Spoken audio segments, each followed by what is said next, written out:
What was the scariest, we need to leave now, gut feeling that you've ever experienced? Serious.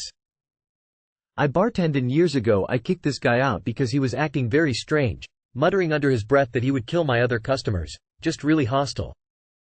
He had missing fingers on one hand and he was kind of a bigger guy. After bar close I was almost finished counting money, so like an hour after everyone left, and I was just about to leave and I had that gut feeling. I looked out the window and that guy was standing on the corner watching me in a ski mask. I know it was him because of the build. As soon as I grabbed my phone he took off, but the cops know who he is. Now he has a vendetta out against me and he's well known around town. He's fucking nuts. I was at the state fair with my mom and my best friend. Friend and I were looking at the rides and the games. This creepy guy Abid, his blonde girlfriend, kept babbling at us about taking headshots and that he was a modeling agent. He just seemed off and really sleazy, and the girl was giving me the creeps, so I pretended that I saw my mom telling us to come and grabbed my friend and dragged her off. She was close to 5'8" and not a small girl, street 13 years old. I was 4'9" and around 65 pounds at 14 years old. A few days later, there's a news story and rumors going around the school about 2 girls being kidnapped, assaulted and murdered. They were taken from the fair the same day we were there, just few hours later. The creepy couple were Gerald and Charlene Gallegos, serial killers. I was in Taco Bell with my daughter and I saw a guy come in and back out with a t-shirt over his hand. I told her to dump her tray and get moving. We went out to the car quickly and left. Found out later on the news that the guy robbed the place with the gun hiding under his t-shirt.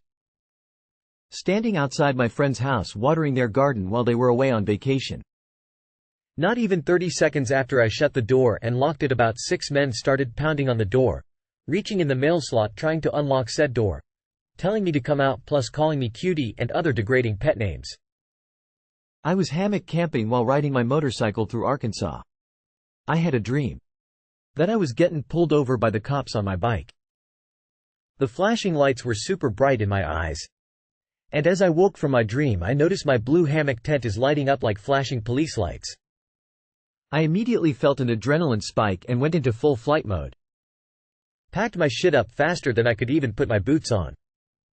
Hopped on my bike in my underwear and rode a mile to the top of the campground where the showers were. The second I stepped into the shower cabin, the sky opened up and cloud-to-ground lighting started striking trees in the campground every 10–15 seconds. I could have been royally fucked up by a lightning strike had I stayed sleeping between 2 of them. Sitting in my friend's backyard with their 2 kids, my husband, and another friend, enjoying pizza that my host made. It was a beautiful, clear day with no real wind. We're having a great time, just out of the pool and hungry for pizza, when I suddenly felt on edge. I looked straight at the kids, about 8 and 10 or so years old, and just said, "Get in the house." We all scramble and a second later we heard creaking, and maybe 5 seconds after it started, this big branch fell off of their pine tree onto the table where we were sitting. Thankfully no one was hurt besides having to pick pine needles out of our pizza. I can only assume that I subconsciously heard the branch starting to give. Years ago, before cell phones, I was driving home from dropping my husband at the train at 4:30 a.m. Only me and one other car on the road. He started turning where I turned twice, so I didn't go home. I went to an all-night gas station and called the police. I gave them a description of his car. 3 weeks later, he was arrested. Turns out he was following women home and driving past their house and doubling back to rape them. No one had noticed his car. I'm glad I paid attention. I was scuba diving in Asia. 3 of us went to a reef that hadn't been dived on before, which bottomed out at 50–70 m depth.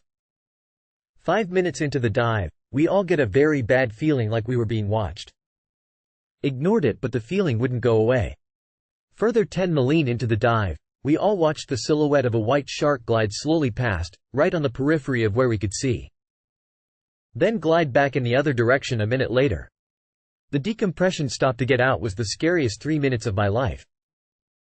When I was a teenager, me and some friends were hanging out around midnight. A caravan drives past slowly with a few people looking out the windows. We all look at each other quiet, and the caravan pulls into a nearby parking space.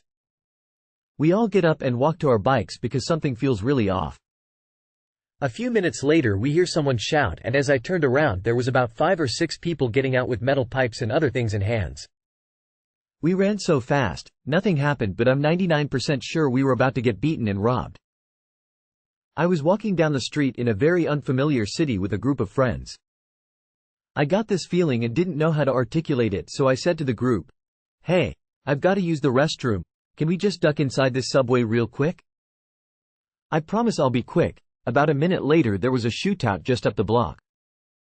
If we wouldn't have gone into the restaurant, we would have all been standing right in the middle of the incident waiting to cross the street. A shady-looking guy told me to come here when I was waiting for my mom under the apartment building. I was about 10. I ran upstairs immediately without looking back. Looking back as a 25-year-old, I couldn't imagine why any normal adult would need to speak to a random 10-year-old unless the kid looks lost or is doing something dangerous. Glad I bolted. Years ago when I was still living at home with the parents, I drove home around 2 a.m. As I parked my car, I noticed a man walking down the street. I decided to wait until he passed my car and was far enough for me to get out. However, instead he passed my car and hid behind the van that was directly parked behind me. I guess he did not think I was paying attention to him. So I called my dad, who was asleep, to come down and get me. He did, and when the guy saw my dad, he immediately ran away. I was lucky. When I was a kid, the neighbor across the street offered me a ride to school when he saw me walking and said he'd give me candy too. It felt off, so I just said no thanks and kept walking, thinking nothing of it. Maybe a year later, he shot and killed his wife and then himself. I was walking on the beach with my partner in a country with a pretty high crime rate, and a shady-ass dude with one of the scariest facial expressions I've ever seen started to follow us for almost 10 minutes. And as soon as I saw a bus full of tourists, we jumped right on it. For sure that dude was either rob or kidnap us.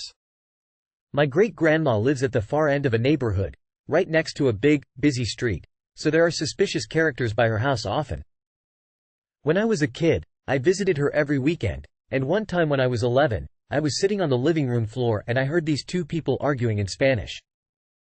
I hear a lady screaming at the top of her lungs, and having gone to Arizonan schools all my life, I recognize every cuss word. Curious, I went to the kitchen and peeked through the window which looked out onto the street, and something didn't seem right. I felt like I should duck, and the moment I did, the lady pulls a gun out and starts shooting. The man she was arguing with was out of my view, so I didn't know what happened to him, but I was the only witness to that crime.